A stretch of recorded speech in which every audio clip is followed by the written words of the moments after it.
Oh ya, ada cemilan nih di depan, boleh banget dicemil. Karena kamu sedang datang di rumah anak nyemil, di mana anak yang suka nyemil saya. Jadi kamu boleh dong makan nih, mungkin boleh cicipin satu mungkin.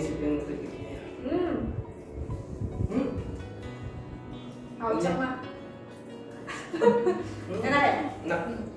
Karena kamu sudah datang di rumah saya, jadi saya akan kepoin kamu hari ini. Boleh dong? No problem.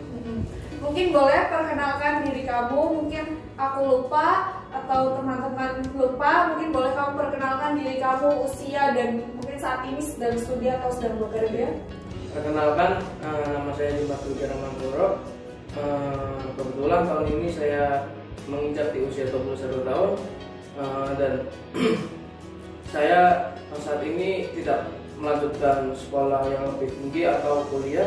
Di sini saya sedang memegang bisnis kedua orang tua saya yang sangat luar biasa, yaitu kalau misalkan teman-teman boleh tahu, bisnis yang saya pegang ialah produk Sunpride. Oh, produk Sunpride seperti yang kita ketahui bahwa sekarang lagi booming ya, buah-buah dari label Sunpride. Terus sekarang sedang booming di Tegal juga.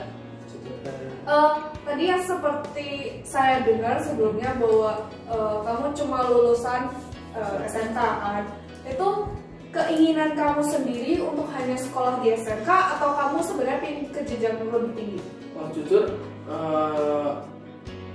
kalau boleh jujur, aku lebih milih untuk dulunya aku lebih milih untuk melanjutkan sekolah yang lebih tinggi atau kuliah tersebut. Tapi kedua orang tua saya benar-benar ngomong peganglah usaha ini, dan pas itu saya ada kayak sedikit terpaksa gitu. Tapi ya kembali lagi karena aku udah ada jaminan Tuhan dan aku dipanggil sebagai mungkin ya dipanggil sebagai bisnismen gitu ya. Punya titel sendiri ya, buat titel sendiri ya. Iya benar-benar hebat. Itu ya akhirnya sepakat, akhirnya saya menjalankan. Wow, berarti sekarang sudah punya titel dong, pengusaha muda, which is hebat banget sih. Sempat ngerasa minder nggak sih bahwa kamu cuma lulusan SMK, sedangkan teman-teman kamu kebanyakan dari mereka adalah lulusan mungkin sekarang lagi lanjut S1 kan? Sempat minder nggak sih atau malu atau gimana? Kalau minder ya tentu benar-benar, kalau minder semua orang ya kalau misalnya kayak gini nggak minder. Apalagi aku yang menjalani. Aku benar-benar rasanya ya teman-temannya aku kayak banyak yang lulus S1, banyak yang mungkin ada yang lulus S2, dan prodi-prodinya dia ya keren-keren dan gelarnya dia keren-keren. Tapi ya kembali lagi setelah aku sepakat yang pertama sama Tuhan Yesus dan kedua orang tuanya aku jalanin dan pemindarannya itu hilang dan putar sendiri hidupnya. Oh, keren. Terus ketika kamu menjalani hidup ini, sebenarnya tuh kamu punya nggak sih planning sebelumnya? Sebelum bisnis, sebelum kamu masuk SMK, mungkin kamu punya planning, sebenarnya kamu sudah merancangkan sebuah planning ke depan. Oke. Dulu aku punya satu planning sih. Dulu aku benar-benar kepengen yang rasanya duduk di kursi pajak. Wow. Dan dulu cita-citanya aku ya benar-benar dulu aku cita-cita masuk kuliah ya di Universitas STAN. Oh, STAN ya, sekolah tinggi anak. Dan di itu ya apa boleh buat, Tuhan tuh tak memanggil aku ya kembali lagi menjadi seorang businessman gitu. Ya aku menjalani dengan rutin seperti itu. Terus di balik segala yang sudah kamu kerjakan ini pasti ada dong supporter di belakang kamu. Ada. Boleh kasih tahu siapa saja? Ya support pertama ya kalau paling dekat, kalau misalkan paling dekat ya mau kedua orang tuanya aku sih, dan kedua teman-teman dekatnya aku, dan yang benar-benar paling support, yang benar-benar paling menyemangati dan aku menjadi passion gitu ya, passion di dalam bisnis itu ya Tuhan Yesus sendiri, karena Tuhan Yesus ya kembali lagi itu karena Tuhan Yesus sudah menjamin dan aku percaya itu akan suatu hari akan lebih gede lagi. Oke. Terus yang membuat menjadi Dimas yang sekarang nih, kalau tadi kita dengar kan Dimas ini cuma lulusan SMK dan sekarang menjadi seorang pengusaha muda. Terus yang mungkin sebelum itu mungkin ada sesuatu hal nggak sih yang mungkin kesaksian sedikit tentang hidupmu atau hidup keluargamu dahulu yang mungkin boleh kita dengerin? Dulu di tahun 2000 sekitar 2013-2014 keluarga aku sempat ya disuntik Tuhan gitu, kayak dikasih pelajaran Tuhan sih. Dulu sebelum megang usaha ini, bapaknya aku megang usaha lain, dan karena mungkin udah nggak kenal Tuhan di tahun itu, Kristen ya cuma Kristen nempel di KTP gitu. Akhirnya dikasih sanksi sama Tuhan atau disuntik Tuhan, akhirnya keluarganya aku benar-benar bangkrut. Terus di situ rasanya ya benar-benar kayak sakit, kalau dibilang sakit gitu. Apalagi banyak teman-temannya aku, banyak teman-teman papanya aku gitu saling nge-judge gitu, kayak saling menjelek-jelekan lah di situ, dan akhirnya nama keluarganya aku ya bisa dikatakan hancur di sekitar teman-temannya papanya aku dan teman-temannya aku, dan ya di saudara atau di mana.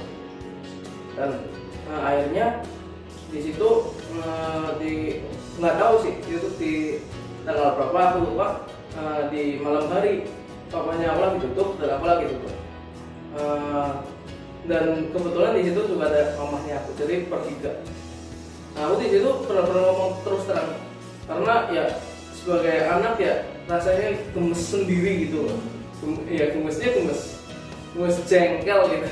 Tapi ya gimana kalau jengkel ke orang tua ya dosa. Ini kutuk lagi patung. Durhaka kamu. Terus habis itu di situ aku cuma bilang ke papa, aku ngomong, Pak, udahlah keluarga ini istilahnya keluarga ini nggak bisa seperti ini terus, keluarga ini nggak bisa flat ini, nggak ada kehidupan sama sekali.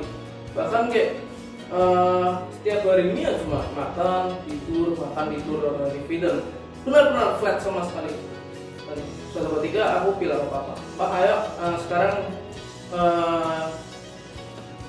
sekarang benar-benar ngomong, Pak, aku pasti ngomong, Pak, ayo sekarang ke gereja nyembah Tuhan lagi. Kita mulai dari nol, anggap aja keluarga kita barusan dibangun dari nol. Ayo kita masih punya kesempatan untuk menyembah Tuhan dan memuji Tuhan, dan kayak istilahnya menyebarkan firman Tuhan. Dan simple sih yang dilakukan keluarganya aku, sesimpel gimana ya, sesimpel ya kayak tadi aku makan keripik. Gitu sih. PW gitu ya, mungkin mulai PW membangun. Dan di malam itu aku sudah ngomong kayak gitu, Pak, kebetulan di rumah itu cuma punya satu gitar, ada gitar, dan gitarnya itu ya kayak benar-benar bobrok, udah rusak tapi ya tetap masih dipakai gitu loh. Jadi akhirnya benar-benar dikumpulin di satu ruangan.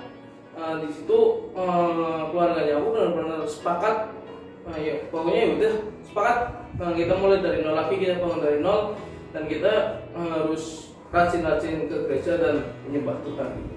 Dan percaya teman-teman, dulu keluarganya aku,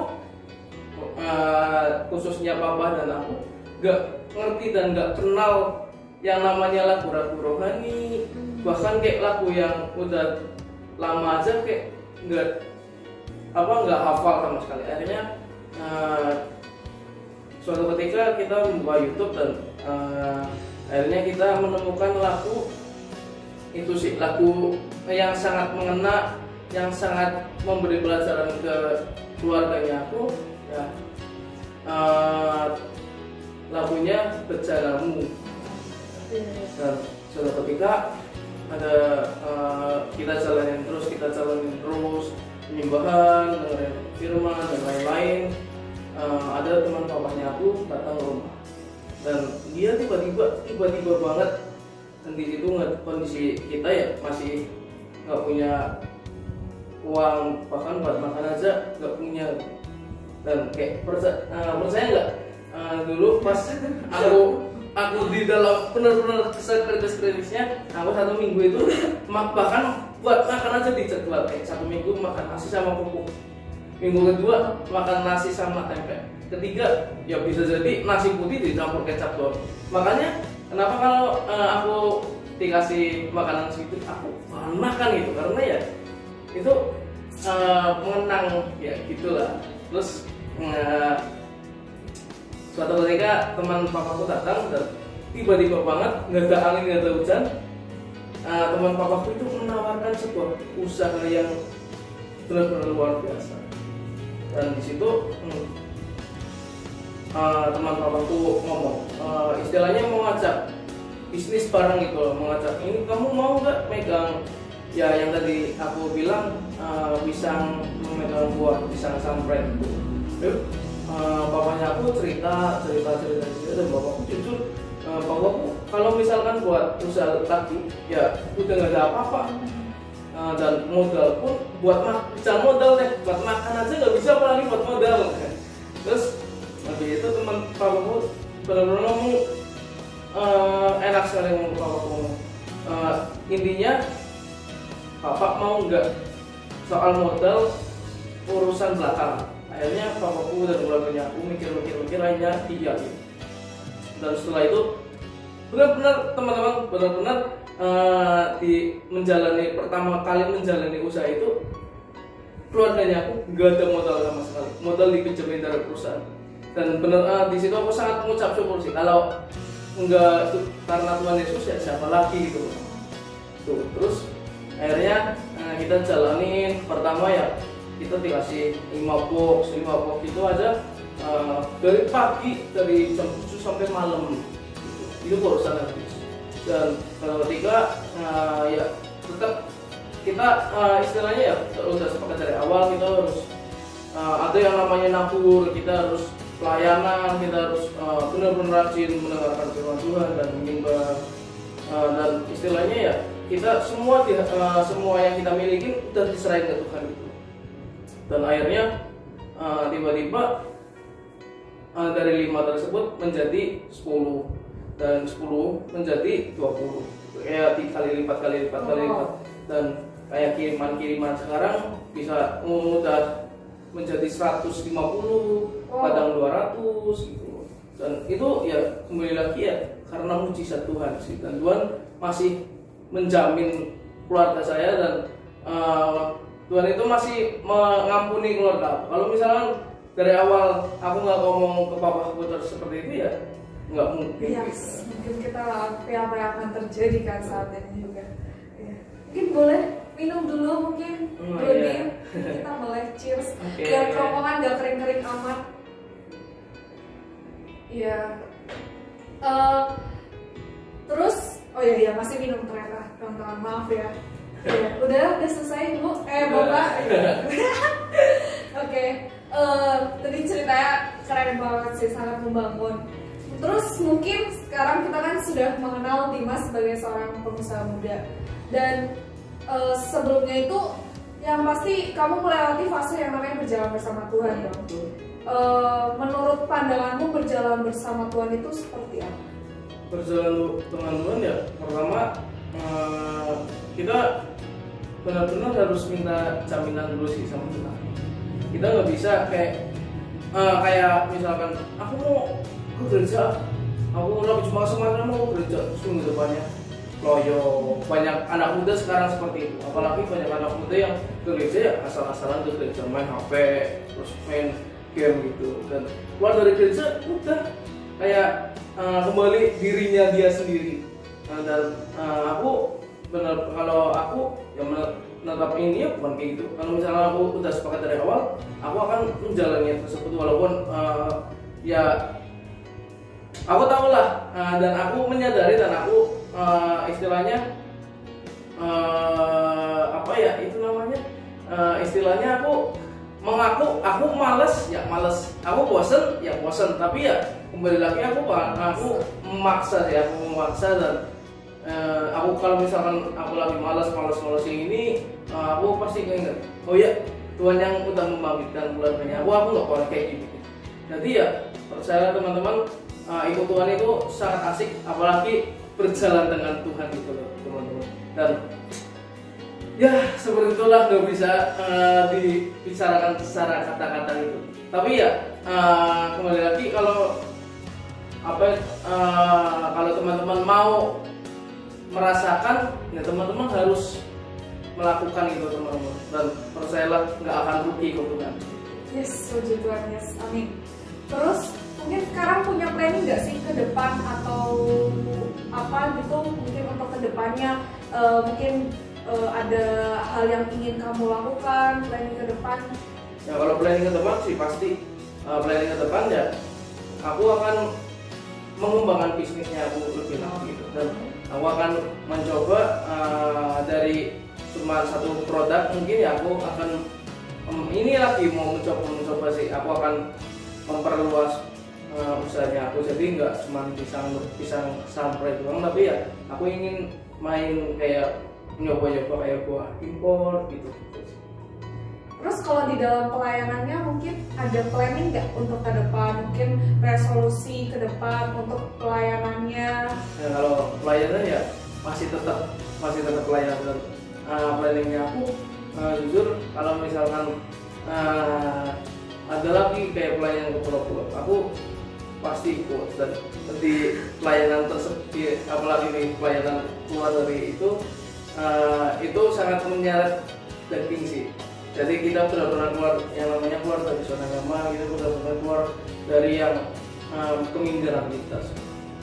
Wow, iya sih, sebenarnya untuk teman-teman yang sudah menyaksikan bahwa sebenarnya teman saya ini dia sudah gak cuma hebat dalam sebagai pengusaha, tapi dia hebat dalam pelayanannya.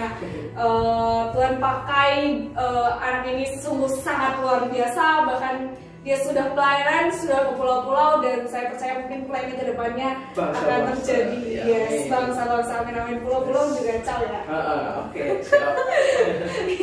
Terus mungkin sekarang terakhir nih, mungkin ada message gak sih, pesan untuk anak-anak muda di luar sana yang mungkin mereka merasa ragu atau takut yang namanya untuk berjalan bersama Tuhan. Mungkin mereka ragu karena mungkin kayak kamu akhirnya memilih SMK dong, padahal sebenarnya kamu pengennya SMA, tapi Tuhan kasih pilihan SMK. Dan mungkin beberapa orang kan menjadi takut dan ragu, merasa bahwa itu sebenarnya bukan Tuhan yang ingin. Mungkin kamu ada message sedikit buat orang-orang muda. Bagi teman-teman semua, aku ingin menyampaikan sebuah kata-kata yang singkat sih.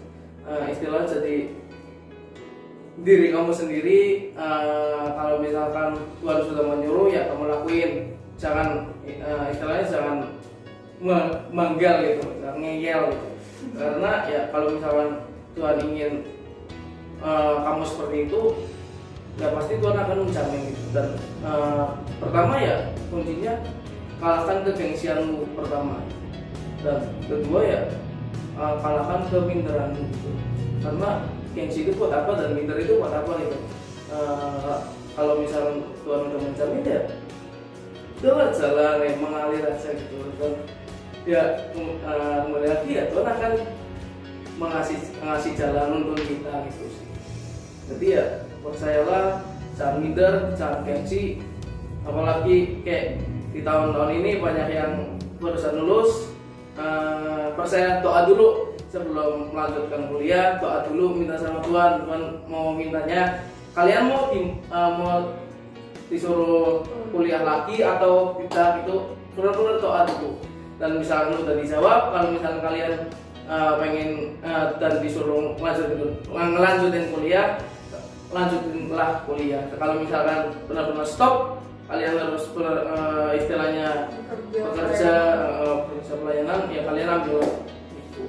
Karena ya berarti ada jaminan Tuhan. Dan berjalan dengan Tuhan itu sangat seru dan asik. Wow, keren banget bro. Terima kasih banget buat kesaksiannya. Terima kasih buat pesannya yang sangat menyentuh, bahkan mengencourage kita semua.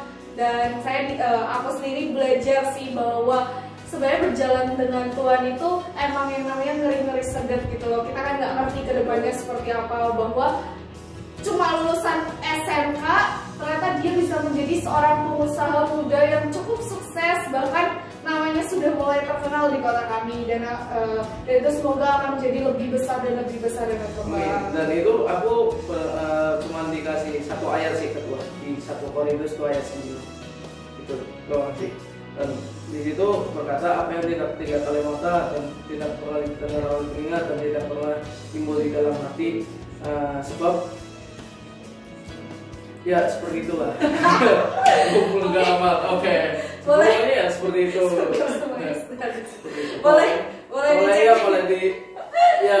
Boleh dicek sendiri lah. Pokoknya aku memegang satu ayat, itu 1 Korintus 2 ayat 9, dan Tuhan sangat menggenapi. Amin. Terima kasih ya sudah buat datang, sudah ngemil-ngemil walaupun sedikit. Saya bersyukur kamu ngemilnya sedikit. Tapi terima kasih sudah hadir hari ini, dan semoga benar-benar menjadi berkat buat kita semua, buat semua yang sedang menyaksikan hari ini, buat semua yang mungkin sedang galau, mungkin sedang bingung, sedang ragu masa depan. Mungkin kalian bisa benar-benar dengerin apa yang sudah disampaikan gitu. Ya sekian, terima kasih sudah datang. Mungkin boleh bertamu-tamu lagi ke rumah anak nyemil. Sekian, terima kasih. So see you. Jangan lupa share, subscribe di YouTube channel. Terus bye bye. Salam anak muda.